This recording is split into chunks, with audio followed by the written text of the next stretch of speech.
Claims of irregular procurement and hiring of staff have rocked the Kenya Leather Development Council. This attracting a parliamentary probe. An audit report has indicted the organization for procuring goods and services from firms not pre-qualified as suppliers. Now, the Leather Council accused of shady procurement schemes to bypass the law, including a splitting of tenders, direct procurement, and restricted tendering, running to the hundreds of millions of shillings. Sam Ogina reports.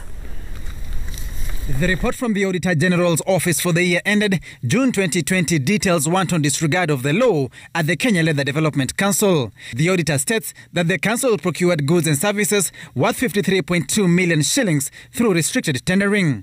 4 companies, Invent Cartridges Supplies, Skyfly Investments, Talons Africa Limited, and Viable Deco Company were, according to the audit report, secretively selected to supply goods and services totaling 53.29 million shillings. A scrutiny of the documents further revealed that not only did the council undertake restricted tendering, but also never advertised for the job as required by the law. Further, the organization has been queried over 26.2 million shillings office partitioning contract. The auditor, citing the Leather Council, irregularly paid the contractor 50% of the cost upon signing of the contract with no work done. That while the contract was signed on the 14th of December 2019, 2 days later, on the 16th of December, the contractor had raised the first certificate of 13 million shillings for payment.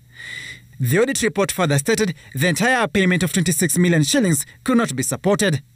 The preliminary audit reveals the organization engaged several firms not on its list of pre-qualified firms. 4 companies not listed within the organization's database are said to have been awarded contracts totaling to over 3 million shillings. The companies supplied video conferencing system, tablets and softwares.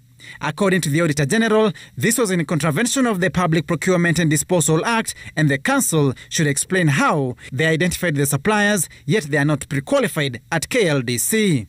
The audit report indicates Kenya Leather Development Council suffered a loss of 2.3 million shillings occasioned by overpricing.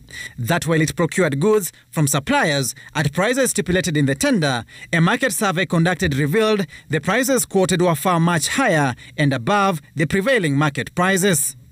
The council blamed for failing to carry out market survey in accordance to the Public Procurement and Disposal Regulations of 2006 that requires a procurement entity not to pay in excess of the prevailing market price.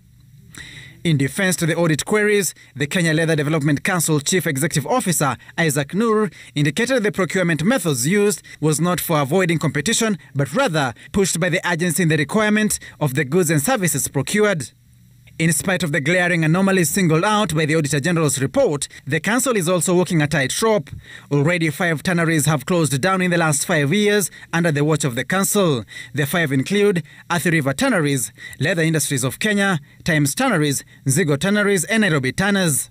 Already, the National Assembly's Committee on Trade, Industry and Cooperatives is seized of the matter following a petition tabled in the House by Kajiado North MP Joseph Manje. The MP raised queries over recent appointments of board members and the council's senior management, which he said was unfairly skewed towards a particular region.